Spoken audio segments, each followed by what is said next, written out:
అమ్మా నాన్నలకు ఆహ్వానం పలుకుతోంది ఆనందలహరి 5-స్టార్ రిటైర్మెంట్ హోమ్స్ ఈడుపుగల్లు విజయవాడ. ప్రస్తుతం మనం కర్మాన్ ఘాట్ లో ఉన్నటువంటి న్యూ బాలాజీ నగర్ కాలనీలో ఉన్నాం. అయితే ఇక్కడ దాదాపు 50 కుటుంబాలు రోడ్డు మీద పడిపోయినటువంటి పరిస్థితి.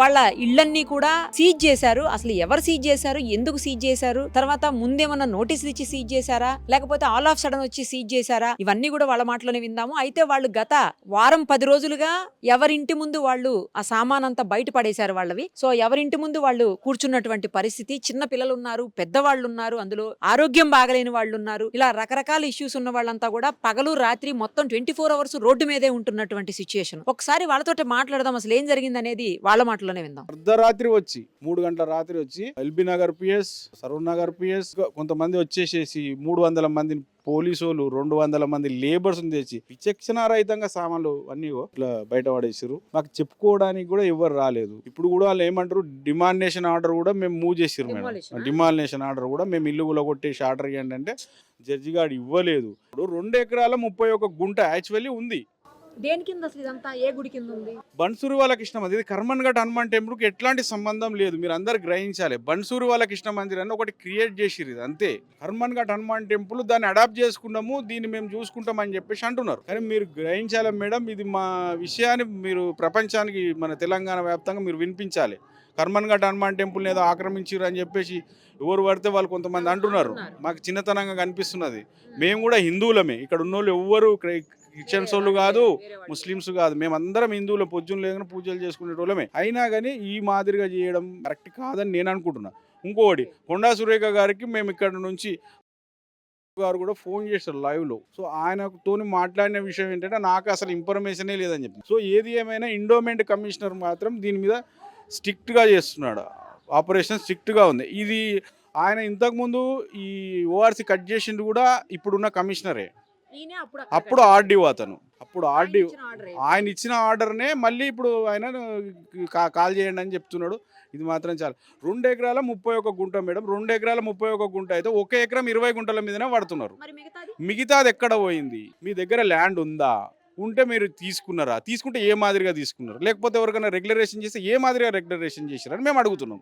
సరే, వాళ్ళకి రెగ్యులరేషన్ చేసి అనుకుంటారు, మాకు కూడా రెగ్యులరేషన్ చేయండి, మేము కూడా సిద్ధంగానే ఉన్నాం. కానీ ఈ మాదిరిగా సామాను బయట పడేసి భయభ్రాంతులను చేయడం పద్ధతి కాదు అని నేను వేడుకుంటున్నాను మేడం. మా బాధ ఏం చేయాలి మేడం, రోడ్డు మీద పడి 10 రోజుల సంది మా పరిస్థితి, మా కథ, ఈ పిల్లలు జల్లలు ముసలోళ్ళుగా ఈమెకు జ్వరం వచ్చి 2 రోజుల సంది లేస్తలేదు. పెద్ద మనిషి 80 ఏళ్ళకి వచ్చిన వాళ్ళని అలా నేర్చుకొని ఏడ కూర్చుందాము, ఏం చేద్దాము, ఎక్కడ తోలుకొని పోము.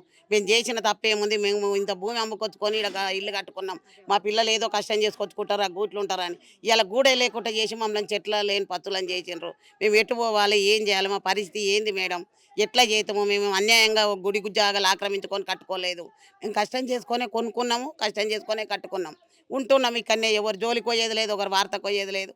మేము ఏమి చేసింది లేదు మేడం. మాది ఎట్లా చిన్న చిన్న పిల్లలు స్కూళ్ళకు పోయేటట్టు లేకపోయి ఏం లేదా. మా పరిస్థితికి కాళ్ళ నొప్పులు, నాకు కింద కూర్చొని మళ్ళీ లేవరాదు. ఈ పరిస్థితి కింద కూర్చొని లేచే వరకల్లా జ్వరం పెట్టుకున్నట్టు అయ్యి చాతనే అయితే లేదు. ఏం చేయాలి? అందరికి చిన్న చిన్న వాళ్ళకు లేని రోగాలు, బీపీలు, షుగర్లు. బీపీ 180 అయ్యింది మొన్న. ఏమైంది? మొత్తం మాటనే రాకుండా అయ్యింది. సత్తే మా పిల్లల భవిష్యత్తు ఏంటిది, మా పరిస్థితి ఏంది, ఏం చేస్తాం? మాకు రోడ్డు మీద వేసుకొని ఇన్ని ఆ దోమలకు పండుకున్నాడు, కూర్చున్నాడు, లేచుడు, ఎట్లా చేస్తాం? ఇక్కడనే వండుకుంటున్నాం మేడం. ఎవరింట్లో పండి ఎక్కడ పోము, అందరు ఊర్లలో చుట్టాలు ఏడికోము. ఎవరన్నా తెలిసిన వాళ్ళు ఉంటే పొద్దున పోయి గిట్లా స్నానాలు చేసి వస్తున్నాము. 7-8 గంటలకు పోయి దినం తప్పి దినం రోజు కూడా ఎవరింట్లో కాడికి ఎవరు రానిస్తారు, ఇవ్వడం పోతాం, ఏమని పోతాము. ముఖమే గల్లి దాటాలంటేనే బాధ అవుతుంది. మేము చేసిన ఏదో తప్పో దొంగతనము అన్నట్టు అవుతుంది మేడం. ఈ టెన్షన్తోనే మా ఆయన చనిపోయింది మేడం. ఇప్పుడు నాకు 4 పిల్లలు, వాళ్ళ అత్తగారి ఇళ్ళకి పోయి ఎట్లా ఉండాలి, ఎన్ని రోజులు ఉంటామా? నేను ఈ విధంగా అన్యాయంగా చేసి రోడ్డు పాలు చేస్తే మేము ఎక్కడ ఉండాలి? మేము ఎక్కువ ఏం కోరుకుంటలేమమ్మా, మా ఇల్లు మాకు కావాలి అంతే, ఇంకేం లేదు. అందరినీ కోరుకునేది మా అందరి మీద మీరు అందరు చూడండి, మా బాధను గమనించండి. రేవంత్ రెడ్డి సార్, మీ ఆడపిల్లలం అనుకోండి, మేము మా మీద కొంచెం చూడండి సార్.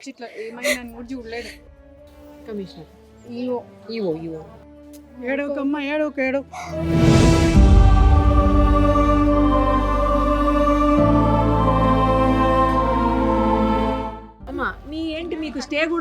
స్టే కూడా ఉంది మేడం మా దగ్గర. స్టే ఉంది 24లో వచ్చింది మాకు. 2 years అవుతుంది. అయినా వాళ్ళు ఏమంటున్నారంటే మీకు స్టే 6 months నడుస్తుంది, అదంతా నడవదు అని చెప్పేసి అన్నారు మేడం. సీల్ చేసారు. ఆల్రెడీ వాళ్ళు మా దగ్గరకు వచ్చిర్రు. వస్తే మేము స్టే ఉంది అని ఆల్రెడీ లాయర్ ఏం చెప్పిండు, ఈవో మేడంకి చెప్తే సరే 10 members ఉన్నారు కదా వాళ్ళొక్కరికి వదిలేస్తామని చెప్పారంట ఆ రోజు. చెప్పినాక మళ్ళీ మా ఇంటి దగ్గరికి అందరితో సమానంగా తీసేస్తందుకు వచ్చారు. మేము అడ్డంగా నిలబడితే మా అవసరం లేదు, ఒకసారి మా లాయర్తో మాట్లాడండి అంటే కూడా ఫోన్ తీసుకోలేదు. ఫోన్ తీసుకోకపోతే లిఫ్ట్ కనీసం స్పీకర్ ఆన్ చేసినాము, లిఫ్ట్ అనే చేయండి అంటే లిఫ్ట్ కూడా మేము చెయ్యము, మాకు అవసరం లేదు, మేము అందరితో సమానంగా తీసేసామని తీసేశారు. అసలు మా పరిస్థితి ఏంది మేడం, తెల్లవారుజామున 4 గంటలకు వచ్చారు. 3 గంటలకు స్టార్ట్ అయ్యారు, 4 గంటలకు స్టార్ట్ చేసేసారు. మొత్తం గంటన్నర సేపట్లో మొత్తం కాల్ చేసేసారు మేడం. బయట లేబర్ వచ్చారు, మేము అడిగినాం కొంచెం మా సామాన్లు ఉన్నాయి కొన్ని తీసుకుంటామంటే లేదు మొత్తం తీసుకోవాలని చెప్పేసి అన్నారు. ఇక మేము కొన్ని ఉంచేసి కొన్ని తీసే అవసరమైనవి దెబ్బ తీసేస్తూనే ఉన్నారు మేడం. అవి ఇంపార్టెంట్ ఫైల్స్ ఉంటాయి, అవి అన్నీ చెక్ చేసుకోవాలి కదా. ఎట్లా అచానక్ రోడ్డు మీదకి వచ్చేస్తే మా బతుకులు ఏంటి? మాకు రిజిస్ట్రేషన్స్ ఉన్నాయి, ట్యాక్సీ కడుతున్నాము, కరెంటు బిల్లు కడుతున్నాము, ప్రాపర్టీ వాటర్ బిల్లు అన్నీ కడుతున్నాము. మమ్మల్ని ఏమంటున్నారంటే ఆక్రమించి దేవుని భూములు ఆక్రమించి మేము ఉన్నామంటున్నారు. ఆక్రమణ భూములు ఇవి కానే కావు. మేము 2006లో తీసుకున్నాం మేడం. 2006లో తీసుకొని 7లో కట్టుకున్నాం. మరి కట్టుకునేటప్పుడు ఏం చేశారు వాళ్ళు? ఇప్పుడు ఎండోమెంట్ భూమి అంటే ఆ రోజు మమ్మల్ని అబ్జెక్షన్ చేసేస్తే మేము కట్టుకునే వాళ్ళం కాదు కదా. ఇప్పుడు 20 years 19 years అవుతుంది, ఇన్ని రోజులు ఉన్నాక ఇంకా ఇప్పుడు మాది అని ఇల్లీగల్గా మమ్మల్ని అనేస్తే ఎలా? ఓకే, మరి వాళ్ళు మాకు నోటీస్ ఇచ్చారు. నోటీస్కి ఇంకా 20 days టైం ఉంది. నోటీస్ ఇచ్చినాక కూడా 20 days టైం ఉన్నాక కూడా ఆ నోటీస్కి మీకు చెల్లదు. ఎండోమెంట్ డిపార్ట్మెంట్లో ఉందంట మేడం, యాక్ట్ కింద ఎండోమెంట్ యాక్ట్ కింద ఇచ్చిన మనం సిగ్నేచర్ పెట్టి తీసుకుంటాం కదా, తీసుకున్నప్పటి నుంచి 90 days అంట. 90 days అంటే మాకు 60 days అవుతుంది. ఇంకా 25 days 26 days ఉంది. ఉన్నాక కూడా మీరు మీ ప్రకారం చూసుకుంటే మాకు రావడమే 25 days అంటే ఇంచుమించు 1 month లేట్ వచ్చింది.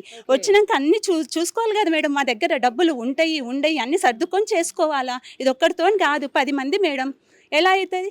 అందరి దగ్గర ఉంటా ఇంకా 20 days ఉంది కదా అన్నట్టు అనుకునే లోపలనే వచ్చేసి మా టైం అయిపోయింది మేము తీసేసుకుంటామని చెప్పి తీసేసుకున్నారు. మొత్తం ఎన్ని ఇళ్ళు ఉంటాయండి? 50 కుటుంబాలు అంట కదా? లేదు మేడం, 21-22 ఇండ్లు ఉంటాయి. 50 కుటుంబాలు ఉంటాయి మేడం. అందరు ఇప్పుడు కిరాయిలలో కూడా ఏం చెప్పలేకపోతున్నాం మేడం. వస్తారు వాళ్ళు కూడా ఏంటి కొంచెం ఒక్కసారన్నా చెప్పొచ్చు అంటే మాకే ఇన్ఫర్మేషన్ తెలియదు, మీకు ఎలా చెప్తాం? అచానక్ వచ్చేసి కిరాయిలను ఓనర్స్ను అందరినీ రోడ్డు మీద పడేసి ఎట్లాంటి పరిస్థితి మేడం మాకంటే. ఇక చెప్తున్నా కదా, తెలిసిన వాళ్ళ ఇళ్ళలో పోయి ఫ్రెష్ అప్ అయ్యి ఇంక పొద్దున పోయి మళ్ళీ ఈ టైంకి వచ్చేస్తున్నాం మేడం. రోడ్ల మీదనే దోమలు, చలి ఎట్లా ఉంటుంది మేడం? చలికాలం ఇది. దోమలు అయితే ఇంత లావు మేడం, చూడండి ఇంకా ఇట్లా ఉన్నాయి చూడండి. కొన్ని నెట్టేసుకొని ఉంటున్నారు. ఏంటి మేడం, మాకు తినడానికి కూడా తిండి చక్కగా లేదు. ఆ బంధువులు వాళ్ళు వీళ్ళు వస్తే తింటున్నాము. ఈ విడిచిపెట్టి పోవచ్చు మేడం, మేము ఆక్రమించిన భూములు కాదు. ఆక్రమించిన భూములు అంటే సరే మీరు వచ్చిర్రు పోతాం అన్నట్టు పోతాం. మేము కట్టుకున్న ఇండ్లు మేడం. మేము పైసా మేమేం హై లెవెల్ మనుషులం కాదు, మిడిల్ క్లాస్ వాళ్ళం మేము. రేవంత్ అన్న దయ తలిచి మా మాట విని మా మొర ఆలకించి మా ఇల్లు మాకు వచ్చేటట్టు చూడండి అన్న. మీరు అందరికి ఇందిరమ్మ ఇండ్లని ఇవన్నీ ఇస్తున్నారు, మాకే వద్దు, మా ఇల్లు మాకు ఇస్తే చాలు.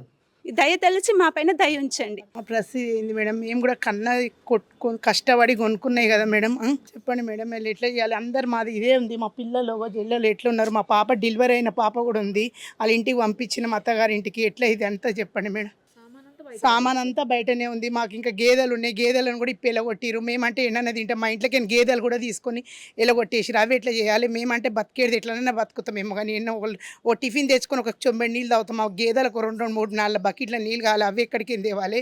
మేము ఎట్లా బతకాలి? రోడ్డు మీద గుడిచెట్టు వేసుకునేటోళ్ళకన్నా ఉన్నది కానీ మాకెందుకు లేదు చెప్పండి మేడం. రాత్రి బయటనే మాకు ఇంకా మాది ఏది లేకుండా అయిపోతుంది మా బతుకులు. ఇట్లా చేయాలి చెప్పండి మీరు. కొన్ని టెక్సులు కట్టేటప్పుడు అన్నా తెలియదా? మేము ఇల్లు కట్టేటప్పుడు తెలియదా? అన్ని కడుతున్నాం, ఇల్లు కట్టేటప్పుడు ఆపేసేయాలి కదమ్మా. చెప్పండి మా పరిస్థితులు ఎట్లా చేస్తారు, ఏం చేస్తారు, ఏంది కథ చెప్పండి. మీరు ఫోన్ చేస్తేనే తెలిసిందండి నాకు యాక్చువల్గా ఇలా జరుగుతుంది అని చెప్పి. మీ ఫోన్కే నేను వచ్చిన. అవును మేడం, ఇక్కడ గత 10 రోజుల నుంచి ఇట్లా ఇళ్ళు అన్నిటికీ సీల్ చేయడం జరిగిందంట మేడం. అందరు ప్రెస్ వాళ్ళు అందరు వస్తున్నారంట.